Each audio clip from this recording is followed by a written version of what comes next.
Dan saya ikut dalam kita mendengar pandangan daripada Prof. Syamsul tadi, ada beberapa masalah yang timbul, ada syak wasangka yang timbul. Dan saya lihat even dalam buku ni, saya tahu buku yang dikeluarkan oleh SPR, saya rasa ada banyak bahagian yang mana SPR kelihatan agak defensif. Maksudnya daripada peregan pertama kata pengantar lagi, SPR dah kata kebelakangan ini terdapat kecenderungan yang kuat di kalangan beberapa pihak dalam mempertikaikan kemampuan dan kredibiliti SPR.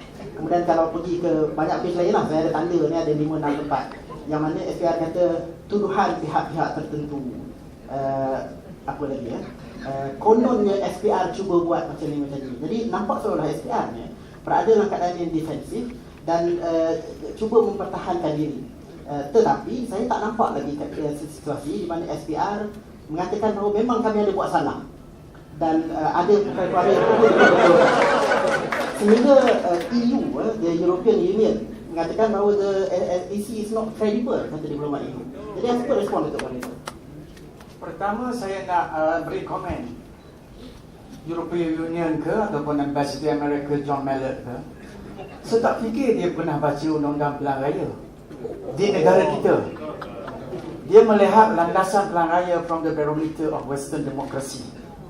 Tidak semestinya apa yang baik di negara barat tu sesuai di negara kita. Itu kita kena terima. Jadi kita menjalankan kerja, SPR ditubuh di bawah perlembagaan, menjalankan kerja mengikut undang-undang dan peraturan. Kalaulah peraturan itu tidak betul, maka kita usahakan ubah undang-undang. Untuk mengubahkan undang-undang ada dua pendekatan. Satu pendekatan parlimen, satu pendekatan inisiatif daripada SPR sendiri. Saya mengaku dengan jelas. Tetapi kalau pendekatan itu datang daripada parlimen, the initiative and the whole push coming from parliament, I think it could have been different. Tapi kalau pendekatan itu datang daripada SPR, then the rakyat Malaysia must understand the process of making laws in this country. SPR bukan badan yang membuat undang-undang. SPR, back to what I said earlier, is an election management body. What we can do, the best we can do is to propose the law to AG's chamber. And this chamber is the only body in this country that draft the law. And the law drafted by this chamber will go to parliament for debate. What happened our anggota parlimen di sana? Itu satu soalan saya. Then, before AG's chamber start drafting the law, AG's chamber will get the policy of the government of the day. The government in power. Sesiapa saja parti yang dapat memerintah negara, dia mempunyai advantage itu. Advantage to determine the policy of the government. Take for example, if the government in power decides that the voting age in this country is 21 years old, not 18 years old, whatever proposal sekalipun yang SPR buat kepada AG's chamber to draft the law to make that the voting age is 18 years old, it can never go to parliament. So you please understand the process of lawmaking in this country. SPR is not the body that do laws. We have to go through the process. Not only SPR, all agencies of government in Malaysia must follow that discipline. Jadi banyak perkara yang SPR can take the initiative, bincang.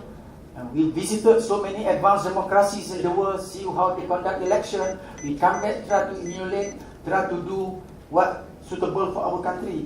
But it does not mean that it can go as what we expected. This is the thing which I think anybody that would like to push for the reforms, electoral reforms on certain areas which is touch the fundamental policies of the government must approach the right person. I think Bersih got all the facts and figures, made a beeline to the government of the day. Discuss it. Not discuss the issues with the government, because the reality in this country is that We have to change laws in order to change the electoral reforms. Kita tak boleh just ni. Jadi the other thing yang question tadi apa?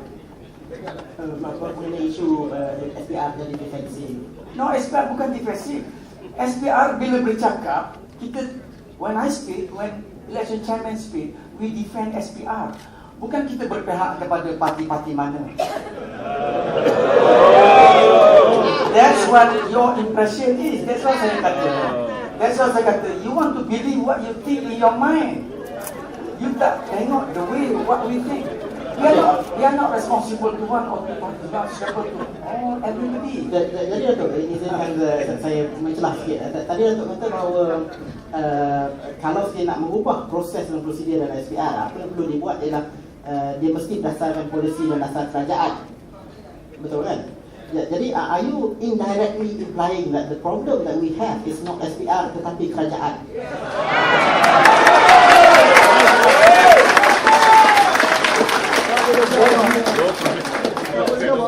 It sounds good, eh? Let me explain to you. Remember I emphasized earlier, saya kata proses membuat undang-undang di negara kita, daripada SPR kepada Jabatan Peguam Negara, daripada Jabatan Peguam Negara kepada Parlimen. Nak tukar apa pun electoral reforms, kalau perkara yang melibatkan dasar penting, dasar utama, maka kerajaan yang memerintah, this is the fact of the reality in this country. I think it is okay. Dalam representative democracy, the government of the day voted by the majority of the people, they have a say. Kalau you orang bikin government sekalipun, you will have to do the same thing. There is nothing to guarantee. Because saya memberitahu ni because maaf cakap, saya tak ada, I'm reading the electoral laws every day. Saya tahu di mana kelemahan, di mana kekuatan, di mana. Jadi kita kena sebenarnya kalau to push for electoral reforms, kita kena bersama, tau. Election Commission and whoever wants to push the reforms must work together. Bukan treat SPR as a musuh, bukan. You cannot look upon SPR as your enemy if you want to change reforms in this country. Electoral reforms. Because this is the reality in our country. Maka itulah dia keadaannya. Jadi saya rasa, but I won't go to the specific lah. Itulah apa nama ni, my initial comments. Yeah. So we will go to specifics after this. And Dr. Ambiga, if I may ask you, tuntutan yang dibagi dibuat oleh Bersih, ada 8 tuntutan. Dan kalau dibaca sekali Mas, even Datuk tadi sebut bahawa tuntutan tu dia worth thinking carefully about. Tetapi saya rasa cara Bersih melakukan gerak kerja, taktik yang digunakan menyebabkan ia Bersih dilihat sebagai satu front kepada Pakatan Rakyat. Dan cara Bersih bertindak is very confrontational rather than working together with SPR and engaging with the political parties in government. You are confronting them, and for every action there must be a reaction. You must have expected that if you confront, Pakatan Rakyat will hijack the agenda and your voice will be tenggelam. Okay, let me start first by saying that where Bersih is concerned, we invited everybody, all political parties. And the government of the day could have been very much in charge of what happened as far as Bersih is concerned. If they had come on board, there would have been a wonderful discussion between all parties, interested and interested stakeholders. They chose not to. That's their decision. The opposition chose to come on board and support us, and I'm grateful for their support. But it's not just the opposition, who supported us, other NGOs, ordinary Malaysians. If you look at the profile of the people who were out there, there were ordinary Malaysians, aunties and younger people and people on walking sticks. If you looked at that, we It is ordinary Malaysians who are the supporters of Bersih. That the opposition also supports it, why not? For a start, let me say this. Why is everyone treating the opposition as if they are not rakyat Malaysia? I don't understand. They are also rakyat Malaysia. Number two, many of them are elected representatives. They are elected by the people. We have to respect the vote of the people. Why are they treated as different? And isn't it time, aren't we aren't we mature enough for both government and the opposition to share in this electoral reform? So who is staying out and who is in? That's my question. That's the one you said, we are treating SPR as the enemy. I think you are treating us as the enemy.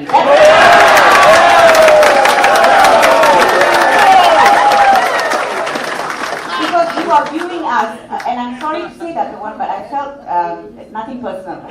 I felt it was wrong for SPR to come out and say, we're not going to talk to you because opposition is with you. That's not for SPR to say. SPR should be above partisan politics by saying that you sound like the government.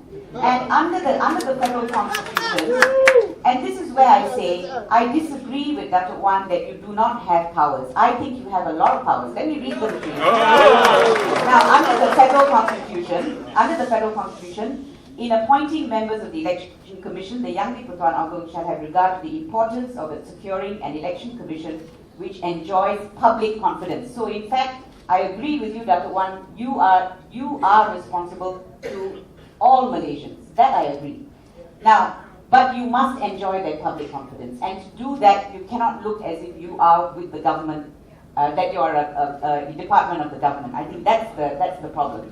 But as far as powers are concerned, assistance to the Election Commission under Article 115, it says the Election Commission 115(2).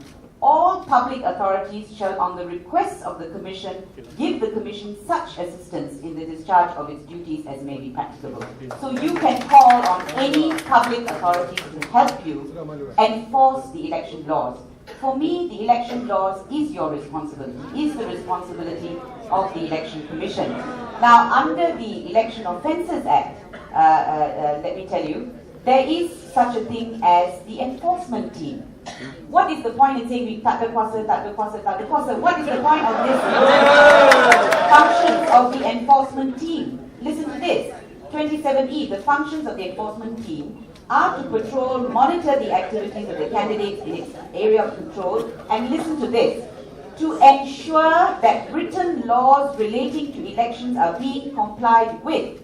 This is the enforcement team set up by the Election Commission. These are your powers. In fact, it's your duty to make sure election laws are complied with. Where I agree with Dr. Wan is that you don't have the powers enforcement. I agree. The prosecution has to come from the AG's chambers. But for me, because of this, you have a duty to make the relevant reports to the relevant bodies if you see any offences being committed. Our disappointment, Dr. Wan, you said quite correctly, we had a very good meeting at the end of December last year. We talked about all this. We wanted to have another meeting. It's not that we didn't want to wait or that we were too impatient. We saw what happened in Sarawak. I've got a whole list, if you want. I don't have the time to give you the whole list of election offences that took place in Sarawak, the kind of things that happened there. But you know what we were met with? We were met with a response by EC tak ada kuasa to do anything.